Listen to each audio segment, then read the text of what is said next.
हरे कृष्णा। कैसे हैं आप सभी? तो चलिए अब शुरू करते हैं भगवत गीता सुनाना।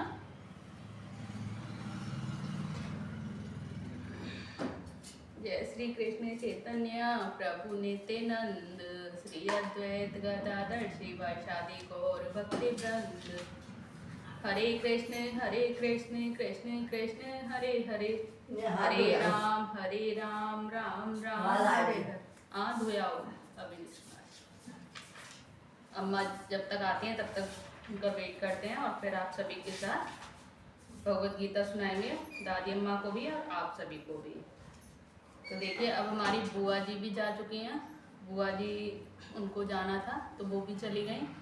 अब अकेलापन लगता है, अम्मा को भी लगता है, हम सबको भी लगता है, क्योंकि बहुत अच्छी हैं हमारी बुआ जी, जो कि बहुत अच्छे से घुल मिल गए थे हम सब लोग, और वो डेली सुनती थी, उनको भी अच्छी लगती थी भगवत गीता सुनना। लेकिन वो जा चुकी हैं और इधर हमारा मोक्ष भी जा चुका है पढ़ने के लिए। तो बहुत अकेलापन सा हो गया है कि बस बच्चों की। चलिए अब सुनाते हैं भगवत गीता। भगवत गीता जो मैंने कल जहाँ से विराम लिया था उससे आगे का शुरू करेंगे। भगवत गीता में जो विभिन्न देवों की पूजा या सेवा करने का अनुमोदन नहीं किया गया है उसमें कहा गया है, यानी कि भगवत गीता में सभी प्रकार के जो देवी देवता होते हैं उनकी सेवा करने का अनुमोदन नहीं है। और उसमें कहा गया है कामेस्तेर हर्त ज्ञाना प्रपद्यन्तेन्य देवता तम तम नियम मास्थाय प्रकृत्या नियता स्वया। जिसका अर्थ है कि जिसकी बुद्धि भौतिक इच्छाओं द्वारा चुरा ली गई है और वे देवताओं की शरण में जाते हैं और वे अपने अपने स्वभावों के अनुसार पूजा के विशेष विधि विधानों का पालन करते हैं। और यहाँ पर यह स्पष्ट कहा गया है कि जो वासना द्वारा निर्देशित होते हैं वे भगवान कृष्ण की पूजा न करके देवताओं की पूजा करते हैं। जब हम कृष्ण का नाम लेते हैं तो हम किसी सांप्रदायिक नाम का उल्लेख नहीं करते, और कृष्ण का अर्थ है सर्वोच्च आनंद, और इसकी पुष्टि हुई है कि परमेश्वर समस्त आनंद के आगार हैं।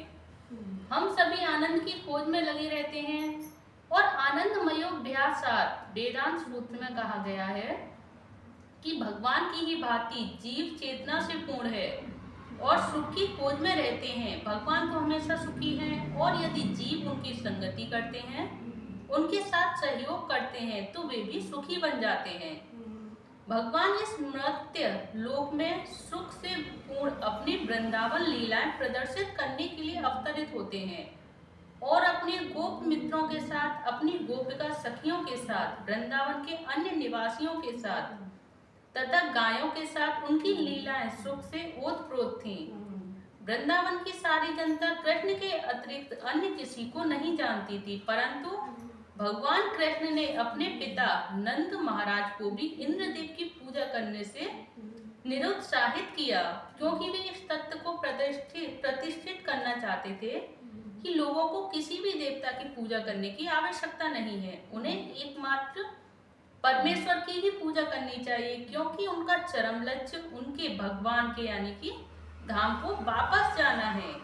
और भगवत गीता में भगवान श्री कृष्ण के धाम का वर्णन इस प्रकार हुआ है। न तद भासयते सूर्यो न शशांको न पावकः यद गत्वा न निवर्तन्ते तद धाम परमं मम। जिसका अर्थ है कि मेरा परम धाम ना तो सूर्य या चंद्रमा द्वारा, ना ही अग्नि या बिजली द्वारा प्रकाशित होता है। जो लोग वहां पहुंच जाते हैं वे इस भौतिक जगत में फिर कभी नहीं लौटते। और यह श्लोक उस शाश्वत आकाश परम धाम का वर्णन प्रस्तुत करता है। निसंदेह हमें आकाश की भौतिक कल्पना है और हम इसे सूर्य चंद्र तारे आदि के संबंध में सोचते हैं, किंतु इस श्लोक में भगवान बताते हैं कि शाश्वत आकाश में सूर्य चंद्र अग्नि या बिजली किसी की आवश्यकता नहीं है, क्योंकि वह परमेश्वर से निकलने वाली ब्रह्म ज्योति द्वारा प्रकाशित है। और हम अन्य लोकों तक पहुंचने का कठिन प्रयास कर रहे हैं, लेकिन परमेश्वर के धाम को जानना कठिन नहीं है। यह धाम गोलोक कहा जाता है। ब्रह्म संहिता इसका अतीव सुंदर वर्णन मिलता है। गोलोक एव निवसत्य खिलात्म भूतः, जिसका अर्थ है कि भगवान अपने धाम गोलोक में नित्य वास करते हैं, फिर भी इस संसार से उन तक पहुंचा जा सकता है। और ऐसा करने के लिए वे अपने सच्चिदानंद विग्रह रूप को व्यक्त करते हैं, जो उनका असली रूप है। जब वे इस रूप को प्रकट करते हैं तब हमें इसकी कल्पना करने की आवश्यकता नहीं रह जाती। उनका रूप कैसा है, ऐसे काल्पनिक चिंतन को निरुत्साहित करने के लिए ही वे अवतार लेते हैं और अपने श्याम सुंदर स्वरूप को प्रदर्शित करते हैं। दुर्भाग्यवश अल्पज्ञ लोग उनकी हंसी उड़ाते हैं, क्योंकि वे हमारे जैसे बनकर आते हैं और हमारे साथ मनुष्य रूप में खेलते कूदते हैं। लेकिन इस कारण हमें यह नहीं सोचना चाहिए कि वे हमारी तरह हैं। वे अपनी सर्वशक्तिमत्ता के कारण ही अपने वास्तविक रूप में हमारे समक्ष प्रकट होते हैं और अपनी लीलाओं का प्रदर्शन करते हैं, जो उनके धाम में होने वाली लीलाओं की अनुकृतियां प्रतिरूप होती हैं। और आध्यात्मिक आकाश की तेजोमय किरणों ब्रह्म ज्योति में असंख्य लोग तैर रहे हैं। यह ब्रह्म ज्योति परम धाम कृष्ण लोक से उद्भूत होती है और आनंदमय तथा चिन्मय लोग जो भौतिक नहीं है, इसी ज्योति में तैरते रहते हैं। भगवान कहते हैं, न तद भासयते सूर्यो न शशांको न पावकः यद गत्वा न निर्वर्तन्ते तद धाम परमम मम। जो इस आध्यात्मिक आकाश तक पहुंच जाता है, उसे भौतिक आकाश में लौटने की आवश्यकता नहीं रह जाती। और भौतिक आकाश में यदि हम सर्वोच्च लोक ब्रह्मलोक को भी प्राप्त कर लें, और चंद्रलोक का तो कहना ही क्या, तो वहां भी वही जीवन की परिस्थितियां जन्म मृत्यु व्याधि तथा जरा होंगी। भौतिक ब्रह्मांड का कोई भी लोक संसार के इन 4 नियमों से मुक्त नहीं है। सारे जीव एक लोक से दूसरे लोक में विचरण कर रहे हैं, किंतु ऐसा नहीं है कि हम यांत्रिक व्यवस्था करके जिस लोक में जाना चाहें वहां चले जाएं। यदि हम किसी अन्य लोक में जाना चाहते हैं तो उसकी विधि होती है। इसका भी उल्लेख हुआ है, यान्ति देवव्रता देवान पितरन यान्ति पितृव्रता। यदि हम एक लोक से दूसरे लोक में विचरण करना चाहते हैं तो उसके लिए किसी यांत्रिक व्यवस्था की आवश्यकता नहीं है। गीता का उपदेश है, यान्ति देवव्रता देवान, यानी कि चंद्र सूर्य तथा उच्चतर लोक सर्वलोक कहलाते हैं। लोकों की 3 विभिन्न स्थितियां हैं, उच्चतर, मध्यतर तथा निम्नतर लोक, जिसमें पृथ्वी मध्य लोक में आती है। और भगवत गीता बताती है कि किस तरह अति सरल सूत्र यानी देवव्रता देवान द्वारा उच्चतर लोकों यानी देव लोकों तक जाया जा सकता है। मनुष्य को केवल उस लोक के विशेष देवता की पूजा करने की आवश्यकता है, और इस तरह चंद्रमा सूर्य या अन्य किसी भी उच्चतर लोक को जाया जा सकता है। फिर भी भगवत गीता हमें इस भौतिक ब्रह्मांड के किसी लोक में जाने की सलाह नहीं देती, क्योंकि चाहे हम किसी यांत्रिक युक्ति से 40,000 वर्षों और जैसे कि कौन इतने समय तक जीवित रहेगा, तब तक यात्रा करके सर्वोच्च लोक ब्रह्मलोक क्यों न चला जाए, किंतु फिर भी वहां हमें जन्म मृत्यु जरा व्याधि जैसी भौतिक असुविधाओं से मुक्ति नहीं मिल सकेगी, चाहे किसी भी लोक में चले जाएं। लेकिन जो परम लोक यानी कि कृष्ण लोक या आध्यात्मिक आकाश के किसी भी अन्य लोक में पहुंचना चाहते हैं तो उसे वहां ये असुविधाएं नहीं होंगी।